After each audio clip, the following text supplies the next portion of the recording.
인싸의 시선으로 보고 인싸입을 통해 듣는 내밀한 정치 이야기 인싸뷰입니다. 오늘 김근식 전 국민의힘 비전전략실장님 모시고 이야기 들어보도록 하겠습니다. 교수님 어서 오세요. 안녕하세요. 네. 오늘 저희 사실은 이제 그 밑에 돌직구쇼 하시고 올라오셔서 저희 이제 동아일보 스튜디오는 처음 보시는데 저희 네. 시청자분들에게 인사 한번 부탁드리겠습니다. 네, 안녕하세요. 네, 김근식입니다. 요즘에 이제 모든 방송사가 정말 유튜브 또는 또 경쟁적으로 많은 그 인터넷 언론들을 활용해서 좋은 내용들을 보내고 있는데요. 저는 돌직구 쇼를 뭐 매주 목요일 아침마다 합니다만 그동안 제가 명성을 익히 들었던 이 중립기어에서 이렇게 초대해 주셔가지고 오늘 처음입니다만 재밌게 그러나 내용 있게 열심히 한번 해보겠습니다. 네. 잘 부탁드립니다. 아유, 감사합니다. 자, 저희 편하게 여러 질문들 드리도록 하겠습니다. 자, 오늘 첫 번째 주제는 오늘 이제 발표 아마 하게 될 그 국민의힘 3호 혁신안 이야기부터 좀 해보려고 하는데요. 그 어제 이제 계속 인유한 위원장이 이런저런 인터뷰하면서 이제 윤곽은 어느 정도 보이는 것 같아요. 네. 이제 청년, 여성 이런 얘기 관련된 걸로 하는데 좀 어떤 취지로 좀 나올 건지 혹시 좀 들으신 게 있으실까요? 지금 우리 혁신위원회 회의를 할 때 뒤에 백드롭을 보시면 알아요. 백드롭 네. 주제가 변화, 통합, 희생, 네. 새로운 미래 이렇게 되어 있습니다. 네. 4가지 키워드로 되어 있고 저도 그래서 저도 송파병에 당협위원장을 하고 있기 때문에 현수막을 많이 겁니다만 어제 새로 제가 건 내용이 바로 그 4가지 키워드를 하고 밑에 혁신으로 확실히 거듭나겠습니다. 이렇게 이제 했어요. 이건 이제 시당에서 내려온 게 아니고 그냥 제가 개인적으로 만들어서 하는 겁니다. 그게 이제 4가지 키워드에서 저는 좀 혁신이가 해야 될 그 아젠다를 좀 유추해 볼 수 있다고 보는데 그 통합 관련해서는 분명히 이제 그 이른바 징계 해제 이걸 통해서 그 실제로 이제 그 최고위에서 통과가 돼서 효력을 발생을 했고 이미 정리가 됐고요. 그다음 희생이라는 키워드는 이른바 이제 중진, 지도부, 그다음에 그 대통령 측근들 험지 출마, 불출마 요구를 이렇게 했기 때문에 희생으로 돼 있고 물론 이제 거기에 대한 지금 당사자들의 반응은 아직은 없습니다만은 이제 반응이 없는 게 아니라 요새 인터뷰 그렇죠. 보니까 약간 좀 일단 부정적이시던데 공론화가 돼서 일단 압박은 지금 형성이 되고 있는데 어떻게 나올지는 지켜봐야 될 것 같고요. 그다음에 이제 세 번째가 바로 새로운 미래라는 키워드가 있기 때문에 지금 말씀하신 이 3호 혁신안은 젊은 그다음에 여성, 청년 이렇게 해서 다문화 가정에서 우리 대한민국의 새로운 미래를 이끌어갈 그 세대들을 위한 어떤 새로운 정책 아젠다들을 아마 논의를 해서 지도부에 건의할 것으로 제가 알고 있습니다. 근데 이게 약간 그런 건 있더라고요. 그러니까 인유한 위원장이 이제 KBS 출연해서 아마 얘기하셨던 것 같은데 그런 얘기들을 여성 정책 관련 얘기하면서 젊은 층은 그러니까 여성들이 남성들 다 이기고 있다. 근데 남자들이 20대는 불쌍하다. 이 나라는 어머님들 때문에 발전했다. 이런 얘기를 하셨는데 문장만 놓고 보면 틀린 말은 아닌 것 같은데 이게 약간 이제 이게 그 청년 정책에 대한 인식이 좀 청년들이 인식하는 거가 좀 괴리가 있는 거 아니냐, 약간 아니면 좀 갈라치기 하는 거냐 또 이런 얘기 나오는데 이 발언 자체는 좀 어떻게 보시겠어요? 그걸 좀 감안해서 우리 위원장님 말씀 드려야 돼요. 만담가 스타일입니다. 굉장히 말을 재밌게 길게 하시면서 아주 거침없이 해요. 그러다 보면 조금씩 이제 그 표현이나 뉘앙스에서 조금 논란이 될 만한 이야기도 나오면 바로 또 한 발 뺍니다. 그러니까 농담도 못 합니까? 그렇죠. 실수하면 바로 실수했다 죄송하다고 하고 그렇기 때문에 저는 그 호남 사투리의 구수한 그 억양으로 이 만담가 스타일로 너스레를 쭉 떨면서 이야기하는데 큰 방향의 내용은 잡아갑니다. 이제 그렇기 때문에 저는 핵심만 좀 그 전체적인 맥락을 좀 이해를 해줬으면 좋겠다는 말씀드리고요. 그 이번에 이제 3호안으로 이야기할 이제 새로운 미래와 관련된 청년 이 정책과 관련해서는 가장 이제 관심을 끄는 게 이준석 대표가 당시 윤석열 후보 그 시절에 당대표를 하면서 이른바 이대남 이대녀를 갈라치기 했다는 비판이 있었잖아요. 그게 저도 그 비판은 유효하다고 생각합니다. 그러니까 아마 어제 인유한 위원장이 어머니가 만든 나라다 그러니까 또 이준석 대표가 또 성정을 못 견디고 또 바로 그게 또 여성표 가져올 수 있는 게 아니다. 제가 볼 때는 이준석 대표가 상당히 지금 평정심 잃은 것 같은데 그런 맥락이 아니었거든요. 근데 그걸 또 툭 받아가지고 전혀 의미도 없는 내용들 생뚱맞게 썼더라고요. 이제 그 정도로 이준석 대표는 지금 이대남 이대녀에 대한 민감한 반응을 갖고 있어요. 근데 어제 이뇨한 위원장이 말한 건 이대남 이대를 갈라친다기보다는 네. 지금 한간에 지금 시중에 있는 민심들을 일정 정도 그대로 있는 그대로 좀 이야기했다고 봅니다. 네. 20대는 남자들이 불쌍하다. 네. 이것도 저도 아들만 둘입니다만 그런 이야기들을 우리 아들놈들은 해요. 근데 그 있는 그대로 좀 그냥 이야기를 한 거고 네. 너스레 식으로 만난 거니까 했던 거고 그렇다고 그래서 뭐 이대남과 이대녀를 갈라쳐서 이대남이 권한이 지금 짓밟혀 있으니까 이대녀가 좀 권한을 좀 뺏어야 된다 이런 식으로 이야기하면 그건 정치인으로 살 도리는 아니죠. 그러면서 또 이뇨한 위원장은 우리 대한민국은 아버지들이 만든 게 아니라 어머니들이 만든 거다. 네. 이건 또 여성들이 그동안 얼마나 노력을 했고 희생을 했고 했죠. 네. 이제라도 그 권리와 권한을 충분히 존중받아야 된다는 이야기를 하는 거거든요. 네. 그러니까 저는 이 문제에 대해서 뭐 전혀 이뇨한 위원장이 말한 그 남녀와 관련된 청년 정책 관련된 특히 젠더 담론에 민감한 어떤 이슈와 관련돼서 확대 해석할 필요는 없다. 그냥 그 동네 할아버지인데 네. 여기저기 주워 들은 이야기 있지 않습니까? 저도 우리 아들놈한테 들은 이야기 또 학교 가면 또 여학생한테 듣는 이야기 이런 이야기들을 그냥 만나는 스타일로 한 이야기라고 네. 편하게 생각해 주시면 좋겠다. 그러나 오늘 나올 그 3호 아젠다는 굉장히 정제돼서 네. 좋은 내용으로 나올 거라 알고 있습니다. 일단 뭐 그런 의제를 이렇게 던지는 과정에서 그냥 가볍게 뭐 그럼요. 이런 얘기 정도로 받아들여야 거기에 윤석 대표처럼 또 그때그때 반응할 필요는 없다 생각합니다. 알겠습니다. 뭐 다양한 의견이 있을 수 있을 것 같기는 한데 아무튼 네. 요 얘기도 한번 좀 여쭤보고 싶었어요. 이제 이뇨한 위원장이 어제 홍준표 대구시장을 만났잖아요. 그래서 네. 그 영상이 어쨌든 모두 발언하는 현장에서 이제 영상이 나왔는데 이제 이 말이 엄청 이슈였어요. 홍준표 시장이 이제 여기 제 생각에 이 단어를 어디서 들으셨어. 그래서 이거 너무 하고 싶으셨던 거예요. 그래서 듣보잡들이 설친다 이러면서 이거를 제가 정확히 못 세봤는데 아마 10번 가까이 얘기를 하신 것 같아요. 계속 그러니까 이 위원장은 뭐라고 말씀하시는데 그거 안 들으시고 그냥 듣보잡들이 계속 듣보잡들이 계속 이래서 이게 그걸 뭐 대통령 믿고 뭐 초선 원애들이 뭐 군기 잡고 뭐 저는 뭐 근데 그 사람들 누군지도 모르고 막 엄청 막 이런 말을 계속 하셨어요. 이렇게 말을 계속 듣보잡을 키워드로 계속 얘기한 홍준표 시장의 요 면담 내용 이거 좀 어떻게 보셨어요? 그러니까 홍준표 시장다운 거죠. 홍준표스러운 거고요. 네.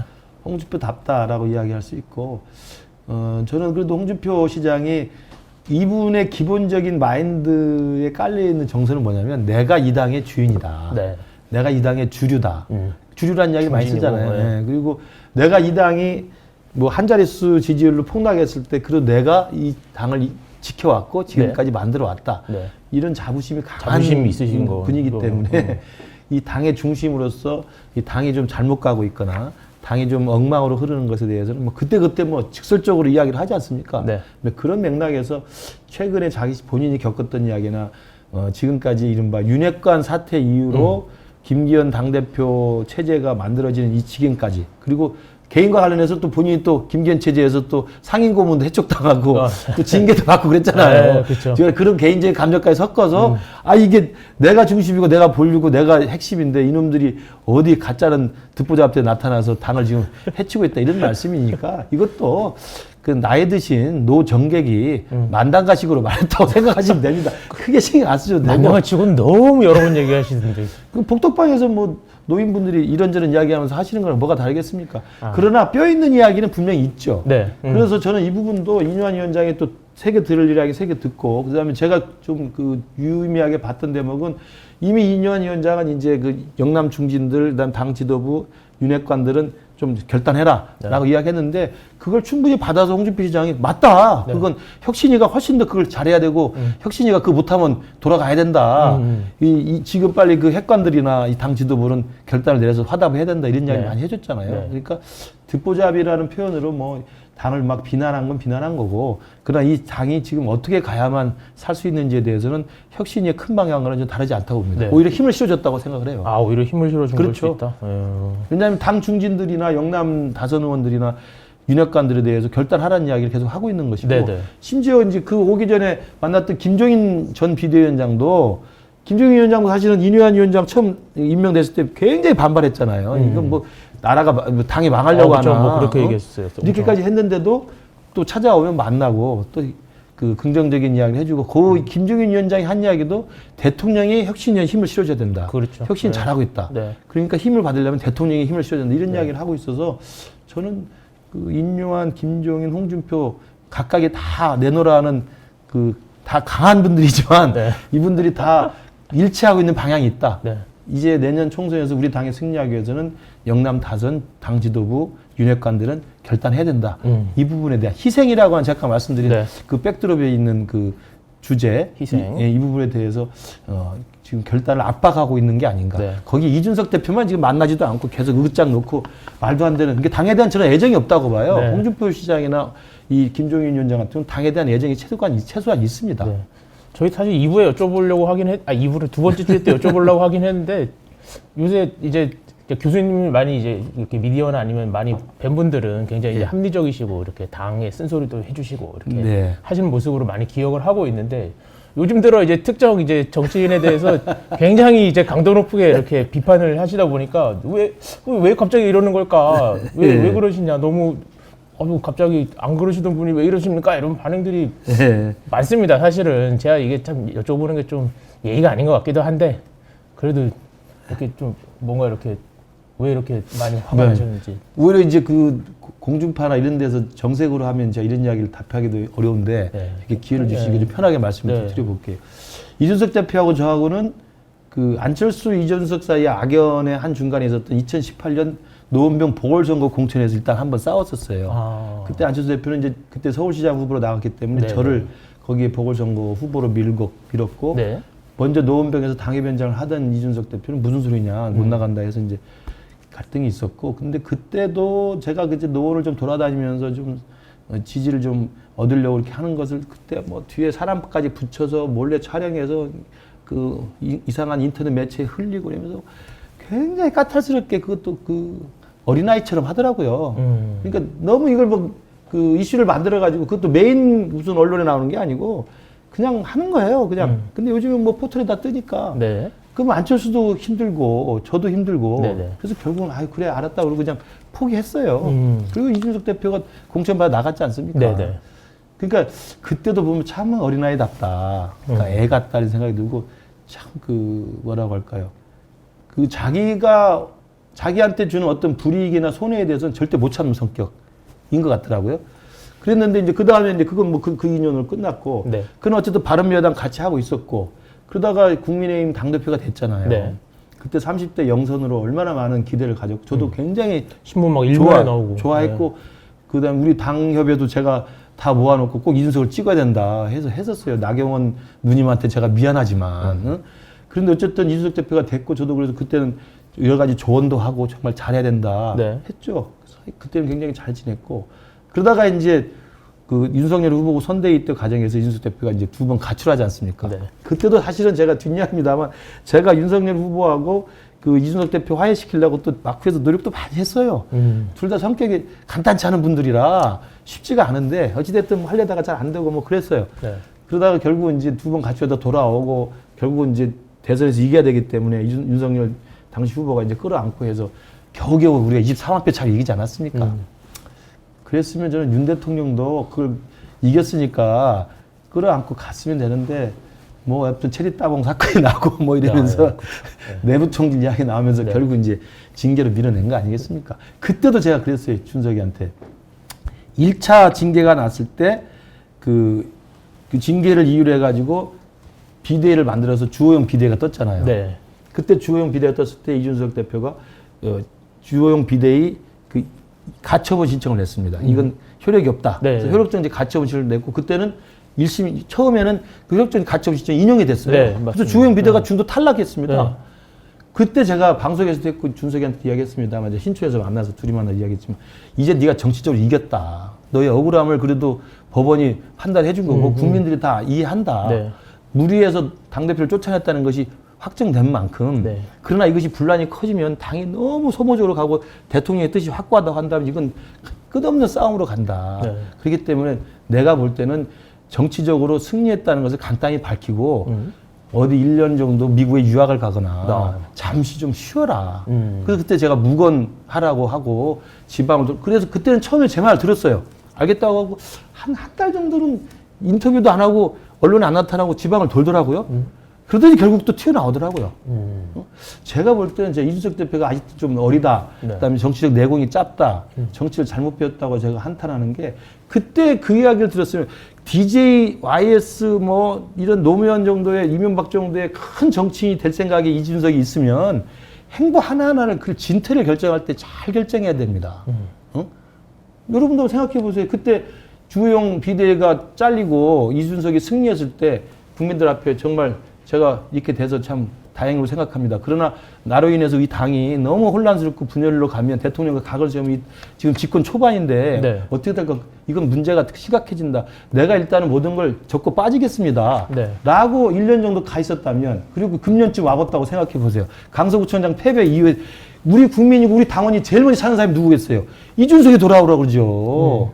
빨리 미국에서 돌아오라 할 거예요. DJ가 그렇지 않습니까? 영국으로 가서 표표히 떠나고 한 몇 년 있으면 국민들이나 지지자들이 당신 없으면 안 됩니다고 부르는 거예요. 그게 정치인입니다. 불릴 때가 와야 된다. 아, 당연하죠. 네. 자기가 당대표 정도 한 그 정도 전 세계와 우주가 자기 중심으로 돌아가는 그런 자신감이 있으면 자신감에 걸맞는 태도와 행보를 해야 되는 거예요. 그때 결국 제 말 좀 듣다가 안 듣고 다시 또 뛰어와서 하다가 2차 징계 먹고 그때는 정진석 비대위는 이제 인용이 기각돼 버렸죠. 그렇죠. 네. 그때부터 이제 돌아올 수 있는 칸을 걷는 거예요. 그리고 이제 대통령에 대해서는 뭐 민주당 의원들보다 더 심하게 대통령을 이제 공격하고 제가 요즘 느끼기로는 이준석 대표는 우리 당이 잘 되기를 바라는 게 아니라 우리 당이 망하기를 바라는 거예요. 그러니까 홍준표 시장이 하는 당에 대한 쓴소리와 이준석 전 대표가 하는 당에 대한 쓴소리는 저는 기본 맥락이 다르다고 생각합니다. 그래서 지금 우리 당원들이나 이 분들은 이제는 좀 이준석 대표에 대해서 이제 기대를 많이 접는 게 아닌가. 네. 그러니까 이준석 대표를 신당을 만들지 안 만들지 모르겠습니다만 만든다 하더라도 초라하게 될 것이고 그 만든다 하더라도 우리 당 지지층들보다는 오히려 민주당이나 중도층에서 그쪽으로 좀 많이 갈 거예요. 네. 왜냐하면 이준석 대표는 야당 투사라고 생각하지 누가 그 여당 내 쓴소리하는 사람이라고 생각하겠습니까? 근데 민주당 쪽에서는 얘기 들어보면 이준석 전 대표 만약에 신당을 하더라도 이게 총선이 끝나고 나면 다시 국민의힘으로 돌아갈 것이다 이렇게 얘기하시는 분들이 많던데 그럴 가능성은 전혀 없게 되는 걸까요? 아이고 신당을 만들 정도면요. 특히 제3지대에서 당을 만들 정도면 안철수 2015년이 최고 성공한 케이스 아닙니까? 네. 그때 안철수는 대선 주자급이었고 그 다음에 안철수를 따라왔던 민주당 내 그때는 비노죠, 비노. 네. 비노 비주류 인사들은 김한길 대표부터 해서 그 당내에서 상당 정도의 그 정치적인 경험과 능력을 가지신 분들이 대거 나왔어요. 네. 수십 명이 나와서 만든 거 아닙니까? 그렇죠. 그러나 그조차도 사실 저도 그 국민의당 같이 했습니다만 그조차도 다 형해화돼서 사라져버리고 역사 속에 뒤안길로 가버리지 않았습니까? 그렇죠. 그만큼 어려운 건데 네. 이준석이라는 그 한 명의 개인기, 한 명의 독설과 이 언론 플레이 하나 가지고 제3지대 신당을 만들어서 누가 거기를 같이 하겠으며 누가 거기를 찍어주겠으며 그리고 뭐 다시 국민을 접수한다고요? 제가 볼 때는 망발입니다. 망발. 저는 과대망상이라고 생각합니다. 그래도 뭐 거기 비명계 의원들을 또 많이 만나고 뭐 비명계 의원 이준석 대표랑 같이 할 사람이 누가 있겠습니까? 이성민 의원 뭐 할 수도 있다. 제가 듣기로는 어제 돌직구쇼 나와서 생방송 중에 이준석이랑 안 하겠다고 또 말씀하셨다고 그래요. 아 또 안 하겠다 그러셨죠? 그럼요. 아니, 생각을 해보세요. 이준석 대표 성정과 인성과 사람 됨됨이와 내공과 자질을 다 하는데 누가 자기 목숨을 거기 따라가서 합니까? 세상에 다 하는 일을. 그러나 일반 그 언론을 통해서 보는 사람들은 이준석의 메시지만 보는 거예요. 네. 이준석이 막 윤석열 까면 통쾌하다고 생각하는 사람 있죠. 그렇죠? 윤핵관 까면 저도 윤핵관 많이 깠으니까. 저 대통령 잘못하면 저 잘못했다고 저도 물론 이제 애둘러서 이야기를 하죠. 대통령이 그러시면 안 된다. 홍범도 장군 흉상 같은 경우 그렇게 안 된다라고 이야기를 하죠. 그러니까 그렇게 하니까 이준석이 말한 그 메시지 내용 가지고 사람들이 이렇게 환호하는 사람이 다 일부 있을 수 있으나 네. 신당은 그걸로 되는 게 아니고요. 메시지를 내는 사람의 목소리를 듣는 게 아니라 메시지를 내는 사람의 인성과 정치적 내공이 있어야 신당을 만드는 겁니다. 그러니까 메시지가 중요한 메신저가 엉망이라면 메신저 보고 누가 따라가겠습니까? 알겠습니다. 그 비슷한 맥락에서 약간 이것도 한번 여쭤보면 이 사실은 며칠 전에 저희도 되게 들으면서 이걸 기사를 쓰는 게 맞아라고 누가 얘기하시면 제가 건너서 들었는데 그 식당 예. 저는 사실 이게 최근에 본 정치 기사 중에 가장 약간 맞습니다. 재미있다는 표현이 맞는지 모르겠는데 아무튼 그래서 지금 우리나라 코미디 프로가 안 되는 이유예요. 그만큼 재밌는 기사가 있습니까? 세상에. 이거 어떻게 좀 전반적으로 한번 어떻게 보셨는지 그러니까 지금 감상평을 한번 기자님께서 말씀하신 것처럼 이게 기사가 될 않을까라는 정도로 말도 안 되는 해프닝이잖아요. 일반인이 있어도 이거 참 창피해서 말을 못하는 이야기입니다.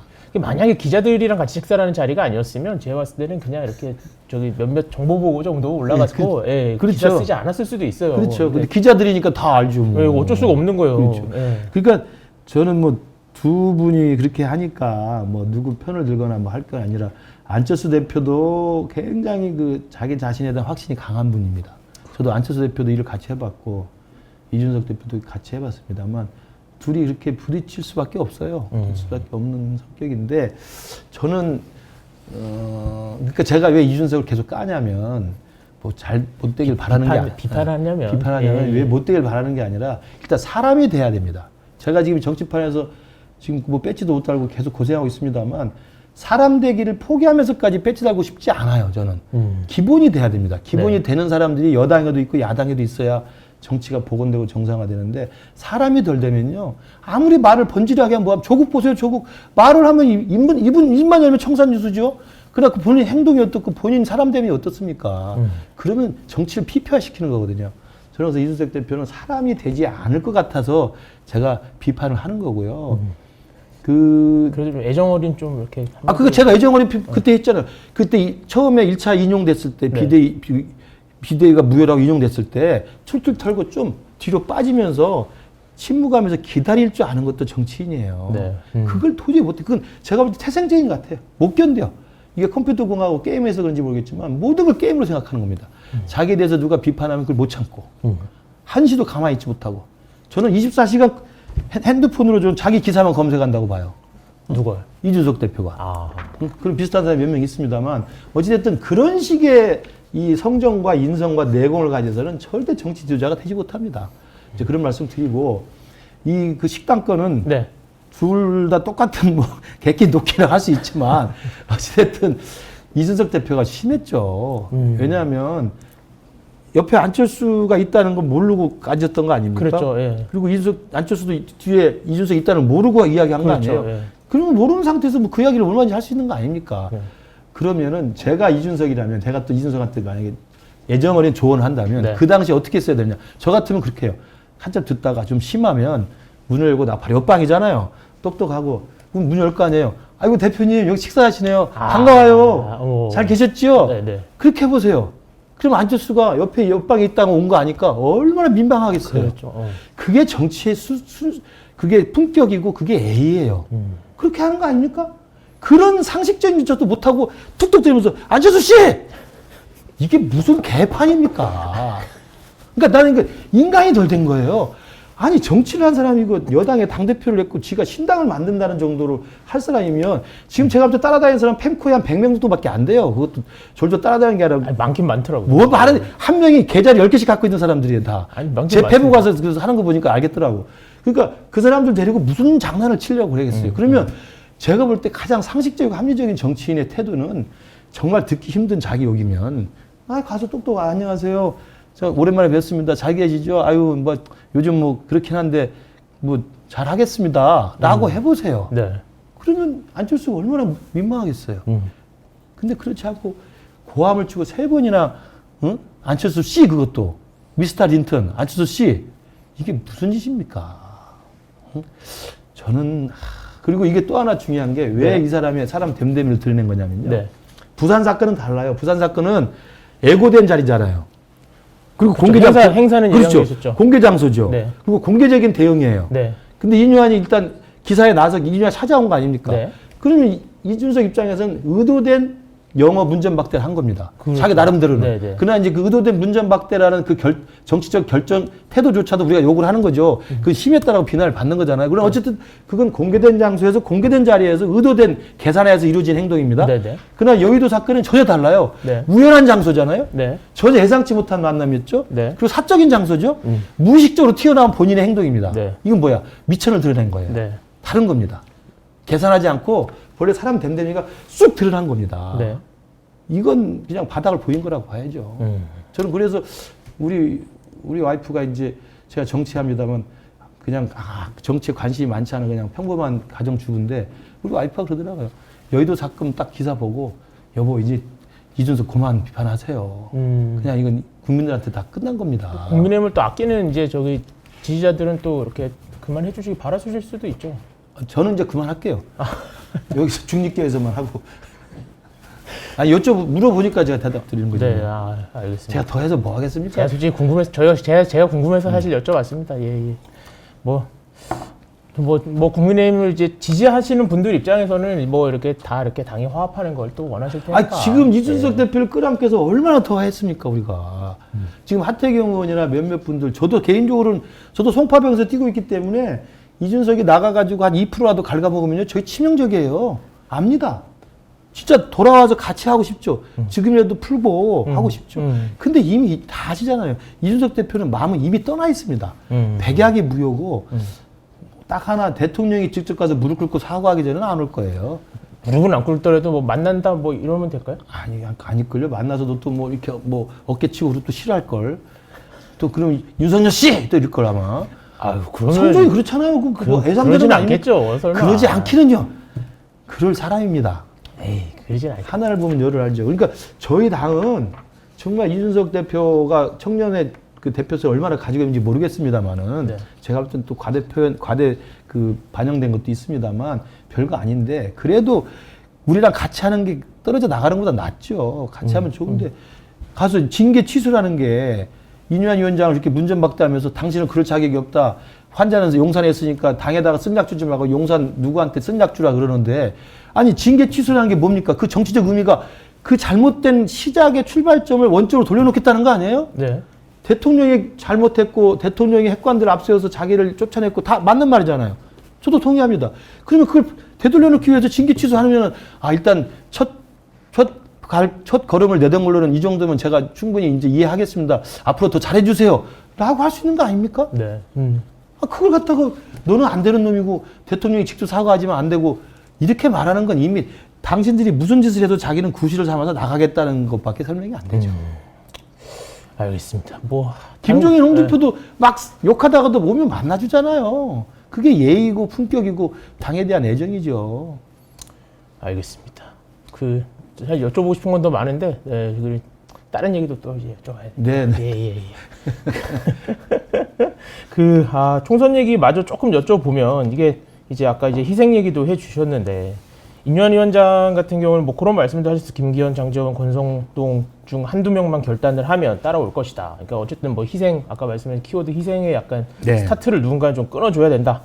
뭐 이런 얘기인데 사실은 지금 반응들이 나오는 걸 보면 뭐 뭔가 이렇게 좀 다들 주저주저 하시는 것 같아요. 이게 좀 이렇게 누군가가 스타트를 끊을 수 있는 가능성, 이거 좀 높다고 보십니까? 글쎄요, 장제원, 권성동, 김기현, 주호영 이렇게 지금 언급이 되는데요. 그 중에 주호영 전 대표는 제가 볼 때 의문의 일격을 받은 거고요. 주호영 대표가 무슨 윤핵관도 아니었고, 무슨 완장차고 초선들 줄 세워서 연판장 돌린 사람도 아니고. 영남 다선이시니까 그 영남 다선이라는 이유만으로 이제 주호영 대표, 제가 아는 주호영 대표는 굉장히 합리적인 분이고 온화한 분입니다. 네. 그분까지 거기에 같은 레벨로 저는 말하는 건 좀 제가 볼 때 이뇨한 위원장이 다른 사람 직접 말하기 좀 거북하니까 한 명을 그냥 착한 사람을 집어넣은 것 같아요.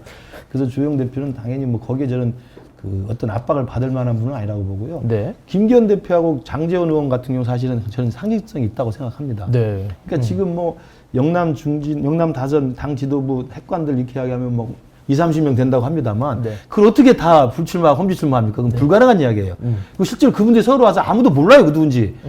와서 경쟁력이 없어요. 김근식보다 모르잖아요. 그러니까 그건 말도 안 되는 이야기고 그러나 당이 제대로 살기 위해서 그 희생의 결단을 보이려면 상징성이 있으면 됩니다. 네. 2015년에 김종인 위원장이 민주당 비대위원장 갔을 때도요. 그때 친노 애들이 워낙 설쳐가지고 안철수가 비노를 데리고 나온 거 아닙니까? 그래서 친노 패권지 욕을 하니까 자른 사람이 5명도 안 돼요. 네네. 당시 이해찬 컷오프 시키고 서로 정청래 컷오프 시키고 이 정도예요. 생각나는 게. 그래도 국민들은 변하는구나 아는 거예요. 그러니까 제가 볼 때는 이뇨한 위원장이 말하는 이 이야기는 다 응답할 필요 없고 걱정하지 마시고 지역 열심히 하시고 당 지도부라는 당대표 김기현, 윤핵관 중에 윤핵관이라는 장제원 의원 이 두 분 정도가 거취를 어떻게 할 것인지 그것만 지금 공론화시켜서 지금 여론을 형성하고 있는 것이고 이에 대해서는 저는 모르겠습니다. 국민들의 뜻에 따라서 아마 이제 본인 당사자들이 거취를 결정해야 되지 않나 싶습니다. 그럼 그런가 하면 또 이제 대통령실에서는 뭐 여러 이제 참모들 뭐 출마 얘기도 나오고 뭐 장관들 차출 얘기도 나오고 뭐 그렇게 지금 여러 가지 얘기가 나오고 있는데 뭐 전반적인 흐름에 대해서는 좀 어떻게 보세요? 어떻게 보면 당연한 수순 같기도 하고. 그것도 저는 이것도 좀 구분해서 봐야 되는데 문재인 정부 때 문재인 청와대에 있었던 사람이 뭐 행정관부터 시작해서 수석 비서관들 나와서 배지 달고 나왔잖아요. 네. 그건 문재인 대통령 지지율이 높았어요. 네, 그렇죠. 높았으니까 평가가 좋으니까 그 후광을 입고 이게 할 수 있는 거잖아요. 네. 지금 우리 윤석열 대통령 평가가 박하잖아요. 30%대를 계속 횡보하고 있는 것이어서 거기에서 용산에 있다는 게 그게 훈장이 되기는 쉽지 않습니다. 그렇지 않아요? 근데 용산에 있다는 이유만으로 뭐 수석이니 비서관이니 뭐 이렇게 해가지고 그것도 가려는 데가 대부분 보면 뭐 영남 좋은 데 가려든가 네. 아니면 뭐 따뜻한 데 찾아가려고 그러는 것 같아요. 뭐 이렇게 하면 국민들이 봤을 때 지금 그 혁신이 키워드가 희생 아닙니까? 오히려 용산에서 대통령을 모실 수 있는 그런 특혜를 입었고 네. 또 대통령과 함께 지근거리에서 했던 그런 대통령의 측근이라는 그런 그 자기의 어떤 그 명예가 있다고 한다면 네. 나오더라도 더 내려가서 네. 더 어려운 데 가서 험지에 가서 발로 뛰는 모습을 가져야지 네. 용산에서 알아서 꽂아주겠지 이렇게 생각하고 좋은 데만 찾아가는 건 제가 볼 때 국민들이 눈살을 찌푸린다. 그러니까 당에서 지금 뭐 영남 중진 다스르면 당지도 뭐 윤핵관 지금 불출마라는 요구 똑같이 네.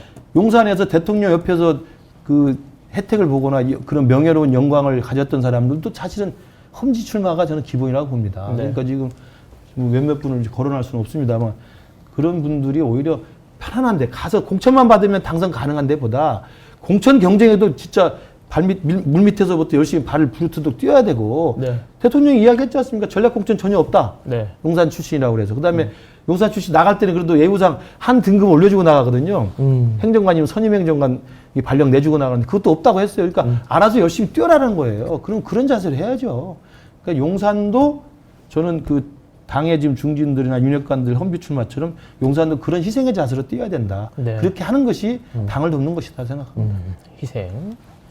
희생 얘기를 오늘 많이 해주셨는데 그 시간이 별로 안 남아서 마지막으로 하나만 여쭤보면 그냥 뭐 민주당 얘기를 너무 안 해서 민주당 얘기 좀 하나만 여쭤보면 민주당이 뭐 이제 200석 발언 나오고 난 다음에 약간 또 내부에서 너무 우리 자만하는 거 아니야 또 뭐 이런 얘기가 나오나 보죠. 그래서 좀 요 전반적인 민주당의 약간 분위기 그다음에 오늘 뭐 이제 또 그 한동훈 장관 뭐 탄핵 뭐 얘기도 나오는데 민주당은 좀 총선까지 어떻게 가실 거라고 보시는지. 그래도 저는 국민의힘 소속으로 속파에서 준비하고 있는 사람으로서는 우리 당에 그나마 좀 다행이라고 생각해요. 왜냐하면 자만해서? 아니 강서구청장 때 한번 된통 이 주사를 맞았기 때문에 네. 그래도 움찔하고 좀 자성을 하고 좀 돌이켜보는 기회가 있었고 지금도 혁신이가 이제 그런 방향에서 활동을 하기 때문에 물론 잘 될지 얼마나 성과를 낼지는 지켜봐야 됩니다. 네. 그나마 우리는 조심해야 된다, 변해야 된다. 이러다 큰일 난다라는 위기의식이 있습니다. 네. 근데 민주당은 제가 볼 때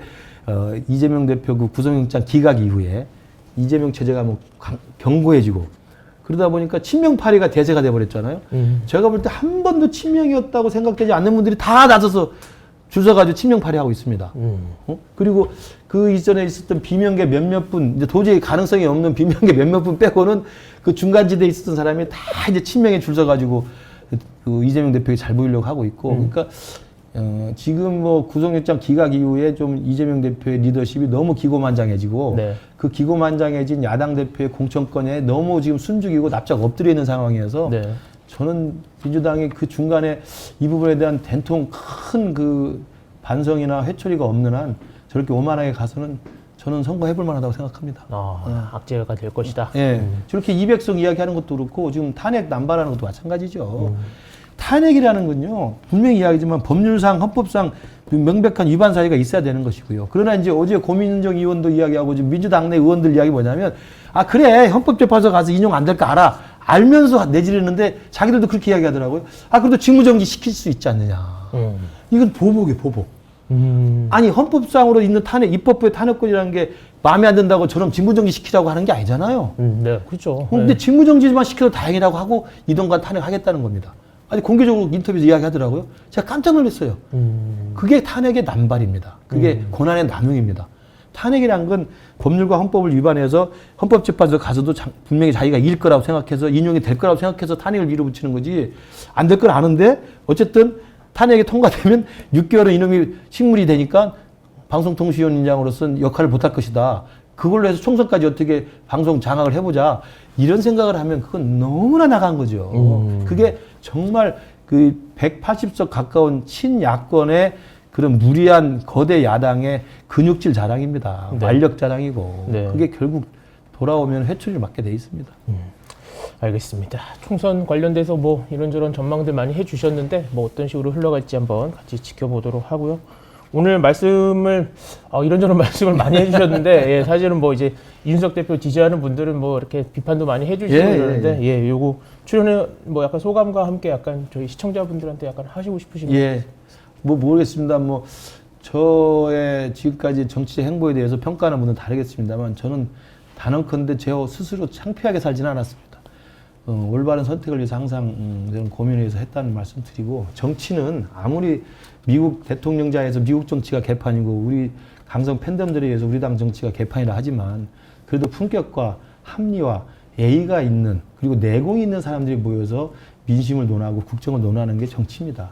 이게 어느 날 지금 너무나 엉망인 자격 미달 사람들이 설치는 바람에 엉망이 돼 있습니다만 그걸 바꾸기 위해서라도 제가 반드시 저는 국회에 들어가서 좀 정치 문화를 바꾸고 싶은 생각이 있고요. 뭐 이 당 저 당 사실은 뭐 흠잡을 때가 많지 않습니까? 뭐 우리가 무조건 선이고 저쪽이 악이다 이렇게 하는 말할 사람이 누가 있겠습니까? 그러나 각 정당에 좋은 사람들이 좀 들어가서 포진해서 이 비정상화된 이 정치판이 좀 정상화될 수 있는 그런 계기가 됐으면 좋겠고 저는 그런 맥락에서 제가 애정 어린 비판을 이준석한테 했다는 말씀을 뭐 이준석을 지지하는 분들도 한번 생각해 보시고요. 젊은 분들 너무 이준석 따라다니면서 온라인에서 이상한 짓만 하지 말고 밖에 나가서 알바를 하시든지 일 좀 하시고 지지 활동이죠. 지지 활동. 지지 활동을 그렇게 하시면 안 되죠. 그러면 김근식이 말한 걸 반박을 정확히 하든가 말한 거에 반박을 안 하고 이상한 걸 잡아가지고 그렇게 하는 건 정말 그건 옛날 그 유대인들에 대한 그 나치 혐오주의랑 똑같아요. 그러니까 그런 거 익숙하면 안 됩니다. 그게 정치적인 발언권과 목소리를 내서는 안 되죠. 그래서 좀 뭐 제가 개무시합니다만 어쨌든 그런 것들도 좀 차분히 정화되는 그런 정치판이 됐으면 좋겠다 이런 말씀드립니다. 네.